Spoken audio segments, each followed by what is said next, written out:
தயவு செஞ்சு இந்த மெசேஜ் பார்த்தீங்கன்னா, கொஞ்சம் ரிப்ளை பண்ணுங்க சார். இது என் ஒருத்தனோட வாழ்க்கை மட்டும் இல்ல சார்.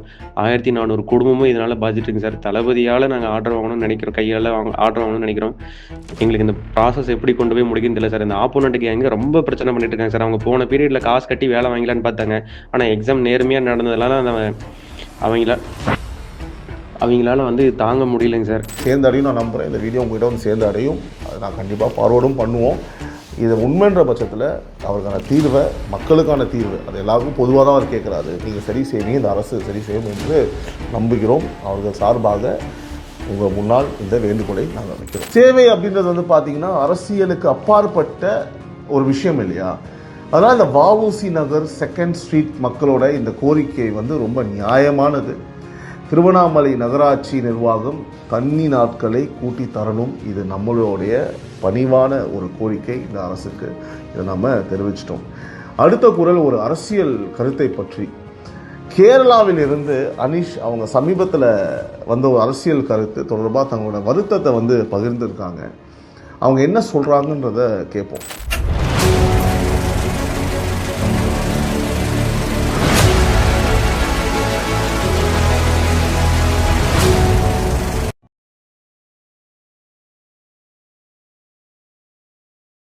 ஒரு ஊருக்குள்ளே தினமும் எத்தனையோ விஷயங்கள் நடக்குது. சிலது வந்து மனசுக்கு சந்தோஷத்தை கொடுக்குது, சிலது வந்து வலியை கொடுக்குது. ஆனால் இந்த விஷயங்களை சொல்ல நமக்கு ஒரு மேடை வேணும், ஒரு குரல் வேணும். அந்த குரல் தான் இது. இது டைம்ஸ் ஆஃப் ரிப்பப்ளிக் நியூஸின் உறவுகளின் குரல். உறவுகளால் நான், உறவுகளுக்காக நான், உங்கள் சிபி நவீன். அனைவருக்கும் இனிய மாலை வணக்கம் உறவுகளே. மனசுக்கு ரொம்ப சந்தோஷமாக இருக்குது. இந்த ப்ரோக்ராமை வந்து போஸ்ட் பண்ணணும்னு சொல்லிட்டு ரொம்ப பிஸி ஸ்கெடியூல் பண்ணவே முடியல. பட் ஃபைனலி எவ்ரி சண்டே உறவுகளின் குரல் டைம்ஸ் ஆஃப் ரிப்பப்ளிக் நியூஸில் ஒலிக்கும். உங்களுக்காக மட்டுமே இந்த ப்ரோக்ராம். இன்றைக்கி தமிழ்நாட்டோட பல்வேறு ஊர்களில் இருந்து மக்கள் தங்களோட பிரச்சனைகளை, கோரிக்கைகளை, சில நேரம் நன்றியையும் வந்து நம்ம வாட்ஸ்அப்க்கு வந்து அனுப்பிச்சிருக்காங்க. நான் சொன்ன நம்பரில், அந்த நம்பர் இங்கே டிஸ்பிளே ஆகிட்டே இருக்கும், நீங்கள் அதை பாருங்கள். அதுதான் அந்த நம்பர். எத்தனை பேரோட குரல் இன்றைக்கி நம்ம சேனலில் ஒலிக்குது அப்படின்றத பார்ப்போம். வாங்க ஆரம்பிக்கலாம். எனக்கு ரொம்ப சந்தோஷமாக இருக்குது இந்த ப்ரோக்ராம் உங்களுக்கு பண்ணும்போது. இதை தொடர்ந்து பண்ணணுன்ற ஒரு ஆசையும் ஆவலும் இருக்குது. உங்களோட ஆசீர்வாதத்துடன் எபிசோடு 1 உறவுகளின் குரல் முதல்ல திருவண்ணாமலையில் இருந்து ஒரு குரல். அடிப்படையான குடி தண்ணிக்காக ஒரு குடும்பம் படுற கஷ்டம் என்ன, அருள் ஜோதி அவங்க என்ன சொல்கிறாங்க அப்படின்றத கேட்போம். வணக்கம் சிபி நவீன் அண்ணா. என் பேர் அருள் ஜோதி. நான் திருவண்ணாமலை. என்னோடய வீடு வந்து பார்த்திங்கன்னா திருவண்ணாமலை வஉசி நகர் 2nd ஸ்ட்ரீட். நான் இருக்கிற இந்த 2nd ஸ்ட்ரீட்டில் குடி தண்ணி அப்படின்றது ஒரு விஷயம் வாரத்தில் 2 நாள் தான் விடுறாங்க. அதுதான் நாங்கள் குளிக்கிறதுக்கு ரெஸ்ட் ரூமுக்கு, அப்புறம் ட்ரெஸ் வாஷ் பண்ண வாஷிங் மிஷின் போட எல்லாத்துக்குமே அதுதான் பயன்படுத்துகிறோம். எங்களுக்கு அந்த குடி தண்ணி வந்து பத்த மாட்டேங்குது. வாரத்தில் 2 நாள் தான் விடுறாங்க. அதுவும் வாரத்தில் 2 நாளுன்றது அந்த கண்டினியூஸாக விடுறதில்ல, அவங்க நினைக்கிற டைமுக்கு தான் விடுறாங்க. எங்களுக்கு அட்லீஸ்ட் வாரத்தில் இன்னும் ஒரு டைம் சேர்த்து விடணும். இந்த மாற்றம் வந்து திமுக ஆட்சியில் தான் எங்களுக்கு கிடைக்கல. அதுக்கு தான் நாங்கள் ஓட்டு போட்டு தாவேகா கொண்டு வந்தோம். இந்த தாவேகா ஆட்சியிலையும் அது எங்களுக்கு கிடைக்கல. போயிட்டு முனிசிபாலிட்டி கமிஷனர்ட்டையோ இல்லை எங்கே சொன்னாலும் நீ எந்த கட்சி யாருக்கு ஓட்டு போட்ட அங்கே போய் கேளு அப்படின்ற மாதிரி பேசுகிறாங்க. இது கொஞ்சம் நீங்கள் தான் பேசி நடவடிக்கை எடுக்க வைக்கணும். குடி தண்ணி அப்படின்றது ஒரு ஆடம்பரம் இல்லை, அது அடிப்படை உரிமை. ஸோ வாரத்தில் வந்து பார்த்திங்கன்னா 2 நாள், அதுவும் சரியான நேரத்துக்கு வராத கண்டிஷனில் ஒரு குடும்பம் எப்படிங்க சமாளிக்கும்? ஒரு குடிமகன் எந்த கட்சிக்கு ஓட்டு போட்டிருந்தாலும் வசதி கேட்கும்போது நீ யாருக்கு ஓட்டு போட்டேன்னு கேட்குறது சரியில்லை. சேவை அப்படின்றது வந்து பார்த்திங்கன்னா அரசியலுக்கு அப்பாற்பட்ட ஒரு விஷயம் இல்லையா? அதனால் இந்த வஉசி நகர் 2nd ஸ்ட்ரீட் மக்களோட இந்த கோரிக்கை வந்து ரொம்ப நியாயமானது. திருவண்ணாமலை நகராட்சி நிர்வாகம் தண்ணி நாட்களை கூட்டி தரணும். இது நம்மளுடைய பணிவான ஒரு கோரிக்கை இந்த அரசுக்கு. இதை நம்ம தெரிவிச்சிட்டோம். அடுத்த குரல் ஒரு அரசியல் கருத்தை பற்றி. கேரளாவில் இருந்து அனீஷ் அவங்க சமீபத்தில் வந்த ஒரு அரசியல் கருத்து தொடர்பாக தங்களோட வருத்தத்தை வந்து பகிர்ந்துருக்காங்க. அவங்க என்ன சொல்கிறாங்கன்றத கேட்போம். தமிழ்நாட்டு மக்கள் அனைவருக்கும் வணக்கம். டைம்ஸ் ஆஃப் ரிப்பப்ளிக் சேனல் மூலிமா உங்கள்கிட்ட எல்லாத்தையும் பேசுறதுல ரொம்ப சந்தோஷமாக இருக்குது. அண்ட் நவீன் சார், நான் இன்றைக்கி வந்து ஒரு டிவிகே சப்போர்ட்டராக தான் இங்கே பேச வந்திருக்கேன். என் பேர் அனீஷ், கேரளாவிலேருந்து நான் பேசுகிறேன். கொஞ்ச நாள் முன்னாடி நம்ம உதயநிதி சார் வந்து விச்சுவல் வாரியர்ஸை விச்சுவல் அப்யூசர்ஸ் அப்படின்ற வேர்டை வந்து யூஸ் பண்ணி பேசியிருந்தார். உண்மையிலே வந்து அது ரொம்ப வருத்தத்துக்குரிய கண்டனத்துக்குரிய விஷயம் அது. ஏன் அப்படி சொல்கிறேன் அப்படின்னா, இந்த விச்சுவல் வாரியர்ஸும் அது இல்லாமல் டிவி கேட்க ஓட்டு போட்டவங்க எல்லாரையும் வந்து வேறு மாதிரி வேர்டு யூஸ் பண்ணி சொல்கிறது வந்து, அதாவது தற்கொலைங்க, அப்யூசர்ஸ் இந்த மாதிரிலாம் சொல்கிறது வந்து சரியில்லை உண்மையில். ஏன்னா வந்து இதுக்கு முன்னாடி இந்த உதயநிதி சார் இருக்கும்போதும், இந்த உதயநிதி அப்பா ஸ்டாலின் சார் இருக்கும்போதும், அவங்க அப்பா கருணாநிதி இருக்கும்போதும், மிஸ்டர் கருணாநிதி சார் இருக்கும்போதும், இவங்க கட்சிக்கெல்லாம் ஓட்டு போட்டவங்க தான் இப்போ வந்து அவங்களோட எதிர்பார்ப்பு நிறைவேறாத கண்டிஷனில் டிவி கேக்கு போயிருக்காங்க. புது ஆளுங்களும் போயிட்டாங்கன்ற ஒரே ரீசனுக்காக இப்படியெல்லாம் வேர்டு யூஸ் பண்ணுறது வந்து உண்மையிலே வந்து நல்ல ஒரு அறிகுறி கிடையாது. டிவி கேக்கு சப்போர்ட் பண்ணுறவங்க எல்லாருமே வந்து மோசமானவங்க அப்படின்னு சொல்கிறது வந்து உண்மையிலே ஏற்றுக்க முடியாத ஒரு விஷயம். டிஎம்கேக்கு ஒரு பெரிய லைஃப் ஹிஸ்ட்ரி இருக்குது, டிஎம்கே கட்சிக்கெல்லாம் சொல்கிறாங்க. அந்த பேரை நீங்களே கெடுத்துடுவீங்க போல இருக்குது. ரொம்பவும் வருத்தமாக இருக்குது. தேங்க்யூ. ஒவ்வொரு வாக்காளருக்கும் தன்னோட விருப்பப்படி ஓட்டு போடுற உரிமை வந்து இருக்குது. அது நீங்கள் ஏற்றுப்பீங்க நான் நம்புகிறேன். ஸோ யார் அந்த கட்சிக்கு ஆதரவாக இருந்தாலும் அவங்களை மதிக்கிறது தான் ஜனநாயகத்தோட அழகு இல்லையா? ஸோ கருத்து வேறுபாடு இருக்கலாம், ஆனால் ஒரு பிரிவு வாக்காளர்களை வந்து மொத்தமாக ஒரு வார்த்தையில் அடைச்சி பேசுகிறது அது யார் பக்கம் இருந்து வந்தாலும் தவிர்க்கப்பட வேண்டிய ஒரு விஷயம். அது வந்து பார்த்திங்கன்னா அப்படின்னு தான் வந்து பார்த்திங்கன்னா அனீஷ் வந்து அவங்களோட கருத்தும் இருக்குது இல்லையா? ஸோ கருத்தோட வித்தியாசம் வேறு, மக்களோட மரியாதை அப்படின்றத வேறு. அதை வந்து நீங்கள் பார்க்கணும். தெரிவிச்சாச்சு அனீஷ். அடுத்து போட்டித் தேர்வை எழுதுகிற இளைஞர்களோட குரல்.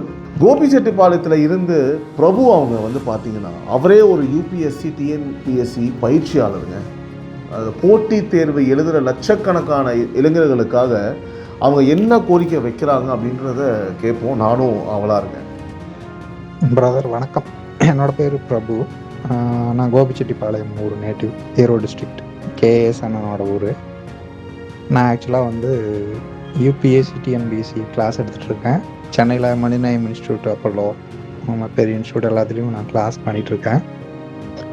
என்னோடய மெயின் ப்ரொஃபஷனே அதுதான். ஸோ ஒரு விஷயம், ஒரு முக்கியமான விஷயம் வந்து நான் டிஸ்கஸ் பண்ணணும்னு, அது உங்கள் சேனல் மூலிமா பண்ணலாம், நல்லாயிருக்கும். ஏன்னா உங்கள் சேனல் நான் ரொம்ப நாளாக பார்த்துட்ருக்கேன். நான் நிறையா காலேஜஸ்ஸு, யூனிவர்சிட்டிஸு எல்லாமே கிளாஸுக்கு போவேன். ஸ்டூடெண்ட்ஸ் நிறையா, மோஸ்ட்லி யங்ஸ்டர்ஸு, ஜென்ஸீஸு. ஸோ அவங்கக்கிட்ட பேசுகிறப்பெல்லாம் ஒரு சின்ன விஷயம் எனக்கு வந்து கொஞ்சம் ஸ்பார்க் ஆச்சு. அது வந்து கவர்மெண்ட் கொஞ்சம் இனிஷியேட் பண்ணாங்கன்னா நல்லாயிருக்குன்னு நான் நம்புகிறேன். என்னென்னா, இப்போது ஐஎம் 45, எனக்கு இப்போ 45 இயர்ஸ் ஆச்சு. நான் குரூப் 1 எழுதி 2016 ப்ரிலிம்ஸ் கிளியர் பண்ணி ஃபஸ்ட் அட்டெம்ப்டில் மெயின்ஸும் கிளியர் பண்ணி இன்டர்வியூ போனேன். எனக்கு இன்டர்வியூவில் கிடைக்கல. பட் என்னென்னா, நான் மெயின்ஸ் கிளியர் பண்ணுறப்ப எனக்கு ஏஜ் வந்து 35. ஆக்சுவலாக நான் ப்ரிப்பரேஷனே லேட்டாக தான் பண்ண ஆரம்பித்தேன். பேசிக்காக நான் ஒரு டீச்சர். இப்போது மோஸ்ட்லி நான் ஃபீல் பண்ணுறது என்னென்னா, ஒரு ஏடிஎம்கே கவர்மெண்ட்டில் 2017 அப்புறம் பார்த்தீங்கன்னா என்ன பண்ணாங்க, குரூப் 1க்கு வந்து ஆக்சுவல் ஏஜ் லிமிட் 35 இருந்தது. அதை வந்து 37 மாற்றினாங்க. பட் என்னால் எழுத முடியல. ஆனால் எனக்கு அப்போவே வந்து ஏஜ் லிமிட் தாண்டி போயிடுச்சு. ப்ராசஸ் ரொம்ப ஸ்லோ. ஆக்சுவலாக நான் எழுதின குரூப் 1 வந்து நோட்டிஃபிகேஷன் 2013, ஆனால் இன்டர்வியூ வந்து 2016. அதுலேயே ஆல்மோஸ்ட் வந்து 3.5 இயர்ஸ் வந்து அந்த ப்ராசஸ் முடிகிறதுக்கே வந்து போயிடுச்சு. ஸோ இது நடக்காமல் இருக்கணும். இது பார்த்தீங்கன்னா ஒரு நோட்டிஃபிகேஷன், இப்போ எப்படி யூபிஎஸ்சி வந்து 1 இயர்க்குள்ளே எல்லா ப்ராசஸும் முடிக்கிறாங்க, இப்போ யூபிஎஸ்சியில் நோட்டிஃபிகேஷன் வந்து ப்ரிலிம்ஸு, மெயின்ஸு, இன்டர்வியூ, இதே பேட்டர்ன் தான் குரூப் 1. அங்கே வந்து நோட்டிஃபிகேஷன்லேருந்து ப்ராசஸ் முடிஞ்சு போஸ்டிங் போடுறது அப்படிங்கிறது அது 1 இயரில் முடிச்சிடுறாங்க. நெக்ஸ்ட் இயர் வந்து அடுத்த நோட்டிஃபிகேஷன் வருது. ஆனால் குரூப் 1 பொறுத்த அளவுக்கு டிஎன்பிசியில் அந்த மாதிரி இல்லை. இப்போ கொஞ்சம் மாறி இருக்குது, இப்போ கொஞ்சம் பரவாயில்ல. ஸோ இன்னொரு விஷயம் வந்து நான் ஃபீல் பண்ணினது வந்து பார்த்தீங்கன்னா, இப்போ ஏஜ் லிமிட் வந்து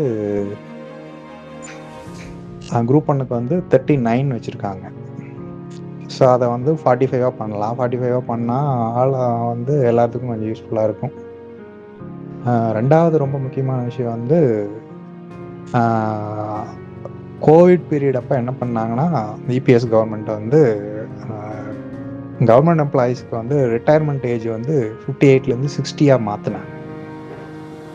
ஸோ அது ஒரு பெரிய பிளண்டர்னு தான் நான் நினைக்கிறேன். ஏன்னா இப்போது இருக்கிற யங்ஸ்டர்ஸ்க்கு இப்போ என்ன மாதிரியான ஆட்களுக்கு வந்து சான்சஸ் இல்லாமல் போச்சுன்னு ஒரு வருத்தம் வந்து என்கிட்ட இருக்குது. ஸோ இதை வந்து திரும்பி 58 பண்ணலாம். 58 பண்ணால் என்ன ஆகுனா மோஸ்ட்லி சீனியர்ஸ் வந்து ரிட்டையர்மெண்ட் போயிடுவாங்க. ரெண்டாவது நீங்கள் சீனியர் மோஸ்ட் ஆஃபீஸர்ஸுக்கு எல்லாமே வந்து சேலரி ரொம்ப ஹை லெவலில் இருக்கும். இதே குரூப் 1 குரூப் 2ல் வந்து ஃபஸ்ட் டைம் ஃப்ரெஷர்ஸ் உள்ளே வந்து என்ட்ரி ஆகிறாங்கன்னா அவங்க சேலரி வந்து குரூப் 2க்கு ஆல்மோஸ்ட் ஒரு 40,000 50,000 அந்த ரேஞ்சில் இருக்கும். பட் ரிட்டையர்மெண்ட் ஸ்டேஜில் அவர் ஆல்மோஸ்ட் வந்து ஒரு ஐஏஎஸ் ரேங்க்கில் இருப்பார். சேலரி பார்த்தீங்கன்னா மோர் தேன் 1.5 2 lakh அந்த மாதிரி இருக்கும். ஸோ இதுக்காக என்ன பண்ணலான்னா அந்த ஏஜ் லிமிட் வந்து ஒரு 58 திரும்ப பண்ணாங்கன்னா யங்ஸ்டர்ஸுக்கு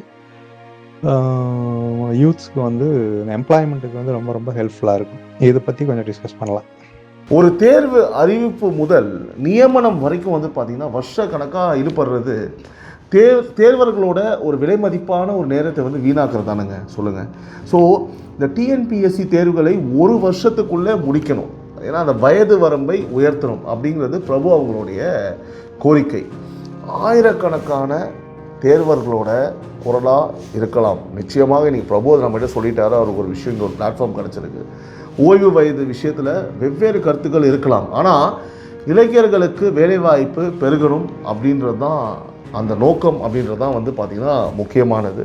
பிரபு உங்களுடைய குரல் இங்கே ஒழிக்கப்பட்டது. அடுத்து வந்து பார்த்திங்கன்னா தேர்ச்சி பெற்றும் நியமனம் இல்லாமல் காத்திருக்கிற ஒரு குரல். தர்மபுரியிலிருந்து ராகுல் அவங்க வந்து பார்த்திங்கன்னா தேர்வு முடிஞ்சும் சான்றிதழ் சரிபார்ப்பு முடிஞ்சும் நியமனம் வந்து பார்த்திங்கன்னா நிற்கப்பட்ட 1400க்கும் மேற்பட்டவங்களோட நிலைமையை பற்றி பேசுகிறாங்க. நல்லா புரிஞ்சுக்கோங்க, அவரை பற்றி மட்டும் கிடையாது, 1400 பேர். வாங்க கேட்போம். சார் வணக்கம் சார். என் பேர் வந்து ராகுல் சார். தருமபுரி டிஸ்ட்ரிக்டில் இருந்து பேசுகிறேன் சார். ஆக்சுவலாக உங்கள்கிட்ட எது ரிலேட்டடாக பேசலான்னு சொல்லிட்டு இந்த ஆடியோ போட்டிருக்கேன் சார். ஒரு போஸ்டிங் ரிலேட்டடாங்க சார். எம்ஆர்பி போர்டு மூலிமா, அதாவது மெடிக்கல் சர்வீஸ் ரெக்ரூட்மெண்ட் போர்டு மூலிமா ஹெல்த் இன்ஸ்பெக்டர் எக்ஸாம் வந்து பார்த்தோம்னா கடந்த டிசம்பர் மாதம் நடந்துச்சுங்க சார். டிசம்பர் மாதம் முடிஞ்சு டிசம்பர்லேயே ரிசல்ட் வந்து ஜனவரியில் வந்து பார்த்தோன்னா சர்டிஃபிகேட் வெரிஃபிகேஷன் அண்டு கவுன்சிலிங்லாம் முடிஞ்சதுங்க சார். கவுன்சிலிங் முடிஞ்சிட்டு Feb 13 வந்து பார்த்தோம்னா ஆர்டர் இஷ்யூ பண்ணலான்னு சொல்லிட்டு இருந்தாங்க சார் இந்த டிஎம்கே கவர்மெண்ட்டு. இடையிலே கொடுத்துருந்துக்கலாம் இவங்க. ஏன்னா ஒரு விளம்பரத்துக்காக வந்து பார்த்தோம்னா அன்றைக்கி தளபதி வந்து சென்னை சேலம் வராரு. அன்றைக்கி ஒரு மீட்டிங் நடக்கின்றது. அன்றைக்கி 5000 ரூபா போட்டு அது ஒரு பப்ளிஷ் பண்ணணும். அன்றைக்கி வந்து ஒரு டிஆர்பி டெட்டு டிஎன்பிசி மூலிமா கிளியர் பண்ணவங்களுக்கு ப்ளஸ் எம்ஆர்பியில் கிளியர் பண்ணவங்களுக்கு ஆர்டர் கொடுத்து பெரிய விளம்பரமாக பண்ணலான்னு சொல்லிட்டு ட்ரை பண்ணாங்க சார். அந்த இடைப்பட்ட கேப்பில் என்ன ஆயிடுச்சுன்னா எங்கள் போஸ்டிங் லாஸ்ட்டாக வந்து பார்த்தோம்னா போட்டு 12 வருஷம் ஆச்சுங்க சார். இப்போ தான் திரும்ப எக்ஸாம் மூலிமா வந்து இப்போ லாஸ்ட் டிசம்பரில் தான் எக்ஸாம் வச்சு இப்போ ஜனவரியில் எல்லா ப்ராசஸும் முடிஞ்சதுங்க சார்.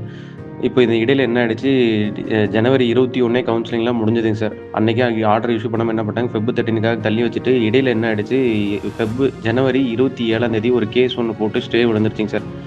அப்போது ஸ்டே விழுந்து ஃபஸ்ட்டு ஸ்டே விழுந்து ப்ராசஸை ஹோல்டு பண்ணாங்க சார். ஆல் ப்ராக்டிஸ் நடந்திருக்கு, எக்ஸாம்லாம் பார்த்து எழுதியிருக்காங்க அப்படின்னு சொல்லிட்டு.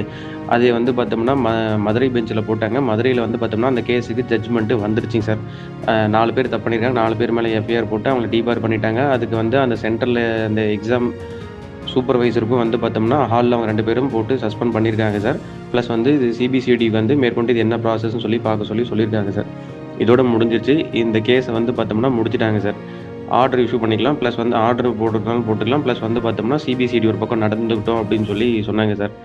ஒரு குறிப்பிட்ட கேங் வந்து என்ன பண்ணுறாங்கன்னா, எக்ஸாம் நோட்டிஃபிகேஷன் வந்த உடனே வந்து எக்ஸாம் நடத்த வேண்டாம், எங்களுக்கு வெயிட்டேஜ் மெத்தடில் போடுங்க, பரீட்சை எழுதாமல் மார்க் பேசிஸ்லேயே போடுங்க அப்படின்னு சொல்லி கேட்டாங்க சார். அதை வந்து டிஸ்போஸ் பண்ணிட்டாங்க அந்த கேஸையும். இப்போ இந்த மதுரையில் போட்ட கேஸுக்கு முன்னாடி என்ன பண்ணாங்கன்னா, மெட்ராஸ்லேயும் போட்டாங்க. அந்த கேஸையும் ஃபஸ்ட் ஹியரிங்லேயே டிஸ்போஸ் பண்ணிட்டாங்க. இது என்னென்ன விசாரிங்கன்னு சொல்லிட்டு செகண்ட் டைம் மதுரையில் போடும்போது தான் அந்த விசாரணை பண்ணி 4 பேர் மாட்டினாங்க.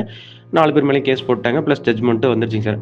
மேலும் இதே டீமு ஒரு பெட்டிஷனரை மாற்றி என்ன பண்ணிட்டு இருக்காங்கன்னா சார், இப்போது மெட்ராஸில் வந்து பார்த்தோம்னா திரும்ப ஒரு கேஸ் போட்டிருக்காங்க.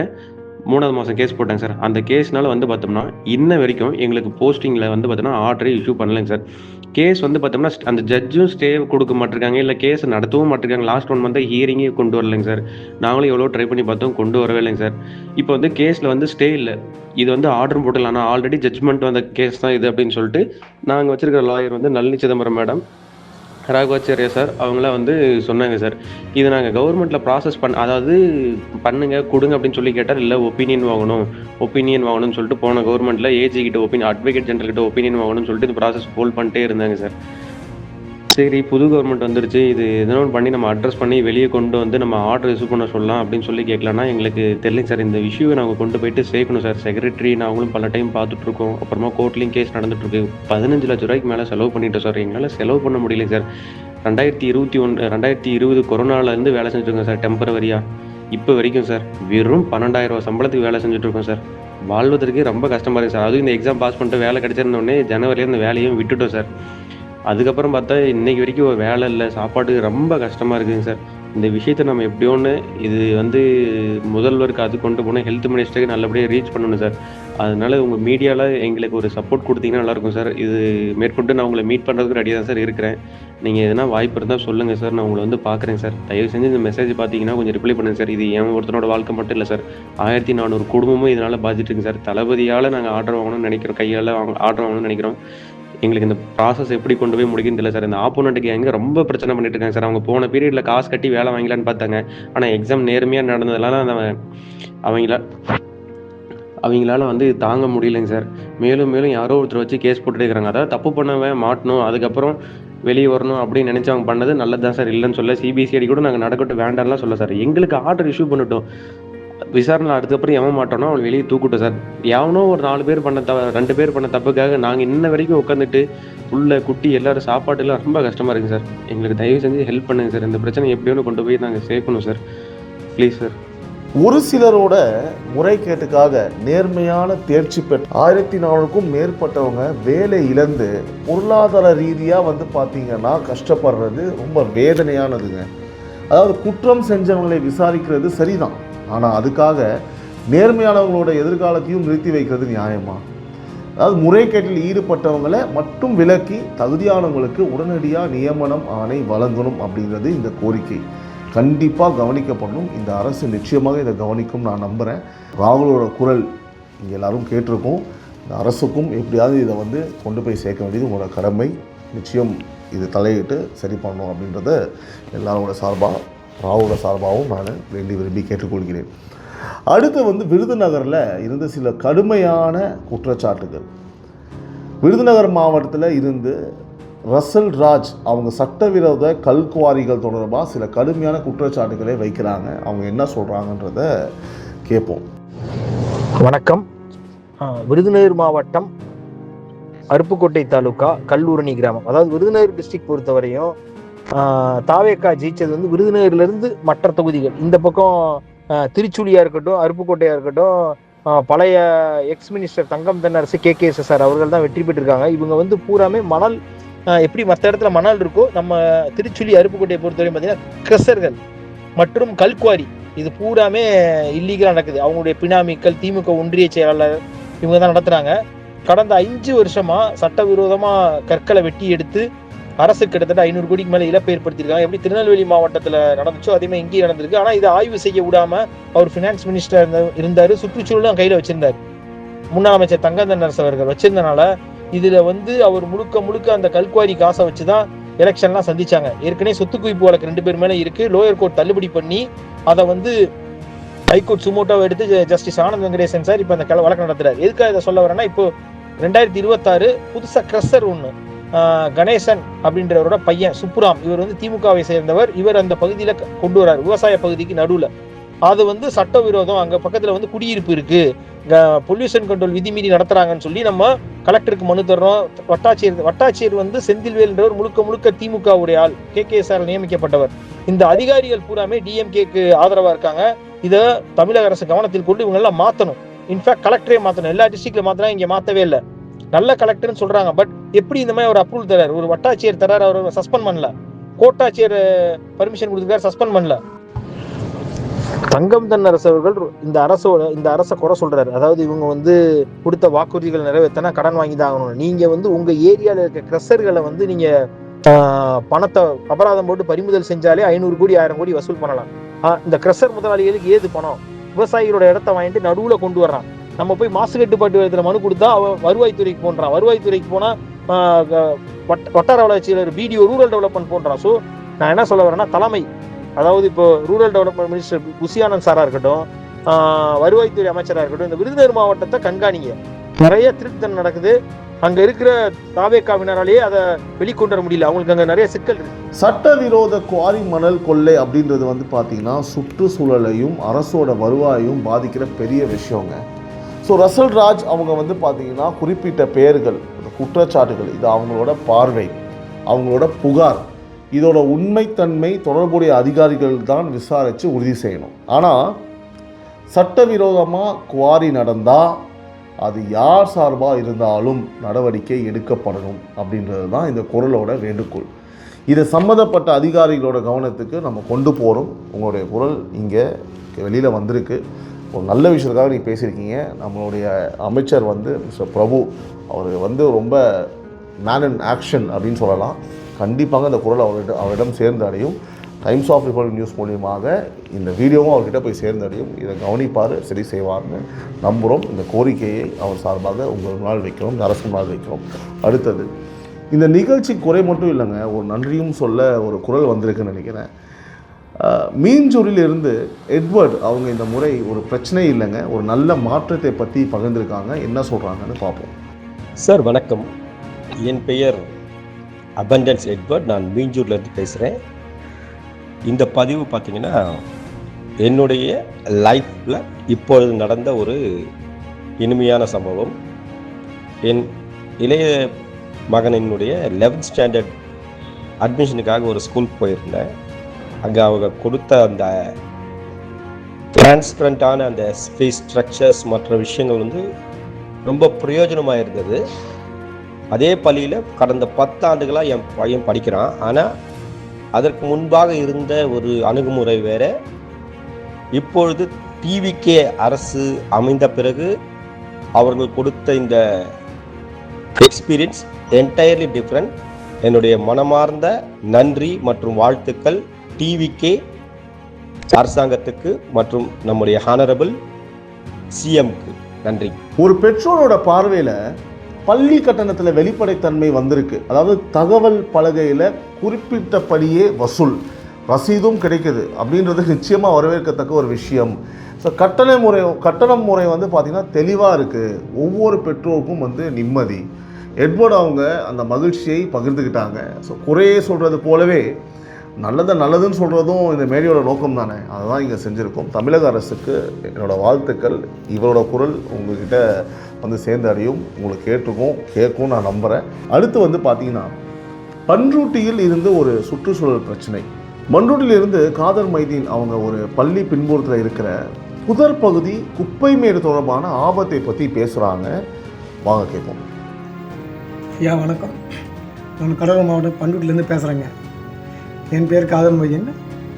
மக்களின் குரல் நிகழ்ச்சியின் மூலமாக இந்த அரசாங்கத்துக்கு எங்கள் ஊரில் இருக்கக்கூடிய ஒரு பிரச்சனை பற்றி சொல்கிறேன். பண்ருட்டி நகரில் ஆண்கள் மேல்நிலைப்பள்ளி பின்புறத்தில் பெரிய ஒரு புதார பகுதி அடர்ந்த காடு போல் இருக்குதுங்க. அங்கெல்லாம் பார்த்தீங்கன்னா இந்த ஸ்கூல் பசங்கள்லாம் அடிக்கடி கட்டடிச்சிட்டு அதிகமாக அங்கே தான் உக்காந்துக்கிட்டு சிகரெட் பிடிச்சிக்கின்னு அரட்டடிச்சின்னு உட்காந்துருக்குறாங்க. அங்கே பார்த்தீங்கன்னா ஒரு குப்பை பெருசாக ஒரு குப்பைமேடு இருக்குது. அந்த குப்பைமேட்டை அடிக்கடி யாராவது பற்ற வச்சிடுறாங்க. இதில் வேறு அந்த பற்ற வைக்கிறதுனால ஏற்படக்கூடிய புகையினால் அங்கே சுற்றிருக்கக்கூடிய பகுதி மக்களுக்கு சுற்றுச்சூழல் அபாயம் ஏற்படுது, ஆரோக்கியத்தினுடைய அபாயம் ஏற்படுது. இந்த நகராட்சி நிர்வாகமே இது சரி செய்யாமையே வச்சுருக்கிறாங்க. இந்த சரி செஞ்சு இந்த பசங்க அட்டடிக்கிறது இந்த இடத்தையும் சுத்தம் பண்ணிங்கன்னா இந்த பகுதி மக்களுக்கும் எங்களுக்கும் ரொம்ப நன்மையாக இருக்கும். இந்த நிகழ்ச்சியின் மூலமாக இந்த அரசாங்கத்துக்கு இதை தெரிவிக்கிறோம். ஒரு பள்ளி பின்னாடி அடர்ந்த புதர், குப்பை மேடு, அதில் யாரோ பற்ற வைக்கிற புகை, இது அந்த பகுதி மக்களோட சுற்றுச்சூழலுக்கும் ஆரோக்கியத்துக்கும் நேரடியான ஒரு ஆபத்து இல்லையா? ஸோ மாணவங்க வந்து அந்த இடத்துல தவறான பழக்கங்களுக்கு போகிறதையும் நம்ம கண்டிப்பாக தடுக்கணும். ஸோ பண்ருட்டி நகராட்சி இந்த இடத்தை சுத்தம் செஞ்சு ஒரு நிரந்தர தீர்வு கொடுத்தா அந்த பகுதியே நன்மை அடையும் அப்படின்றது தான் காதர் மொய்தீனோட இந்த வேண்டுகோள். முழுமையாக நியாயமானது அப்படின்னு நான் நினைக்கிறேன். நிச்சயமாக இது அரசும் அதை ஏற்றுக்கொண்டு உங்களுக்கு இதை செய்யும், விரைவில் இதை செய்யும் அப்படின்றத நம்புகிறோம். உங்கள் குரல் கண்டிப்பாக உங்களுக்கு கேட்கும். இந்த நிகழ்ச்சி வாயிலாக நாங்கள் இதை கொண்டு போய் அவங்கள்ட்ட சேர்ப்போம். அவரோட சார்பாகவும் எங்கள் கோரிக்கையை இந்த அரசுக்கு நாங்கள் வைக்கிறோம். இதை செஞ்சு கொடுங்க. இதுதான் இன்றையோட உறவுகளின் குரல். இந்த ஒவ்வொரு குரலும் சம்மந்தப்பட்ட அதிகாரிகளோட அரசோட கவனத்திற்கு போகணும் அப்படின்றது தான் நம்ம நோக்கம். கண்டிப்பாக போகுங்க, அப்படின்னா விட மாட்டோம். நேரத்துக்கு நீங்கள் அமைச்சிருக்கீங்க அப்படின்னா சம்மந்தப்பட்ட அமைச்சர்களுக்கே இந்த வீடியோ பகிரப்படும், நிச்சயமாக பகிரப்படும். அதை மாற்றுக்கிறதே கிடையாது. நீங்கள் வந்து 100% கான்ஃபிடண்ட்டாக இருக்கலாம். நாங்கள் இந்த வீடியோவை அவங்களுக்கு அனுப்பிச்சிடுவோம். சரி, அவங்க குரலை அவங்க கேட்பாங்க, கேட்டு அதை சரி செய்வாங்க. எங்கள் கடமையை நீங்கள் எங்கள் நம்பி கொடுத்துருக்கீங்க, அதை நாங்கள் செஞ்சுருவோம். எங்கள் வேலை நல்லபடியாக உங்களுக்காக நாங்கள் செஞ்சு முடிச்சுருவோம். உங்கள் ஏரியா நடக்கிற நல்லது கெட்டது எதுவாக இருந்தாலும் உங்கள் குரல் இங்கே ஒலிக்கணும்னா கீழே கொடுத்துருக்க இந்த வாட்ஸ்அப் நம்பருக்கு 9884430900 உங்கள் வாய்ஸ் நோட்டை அனுப்புங்க. உங்கள் பேர், உங்கள் ஊர் சொல்லுங்கள். முடிஞ்சால் அதுக்கான ஆதாரத்தையும் இணைச்சி அனுப்புங்க. அது அடுத்த வாரம் எல்லா ஞாயிறும் மதியம் சரியாக 12 மணிக்கு உங்கள் குரலோட திரும்ப சந்திப்போம். இது உறவுகளின் குரல். உறவுகளால் நான், உறவுகளுக்காக நான், உங்கள் சிபி நவீன். மீண்டும் நாளை காலை குரல் நிகழ்ச்சியில் உங்களை சந்திப்போம். நன்றி, வணக்கம்.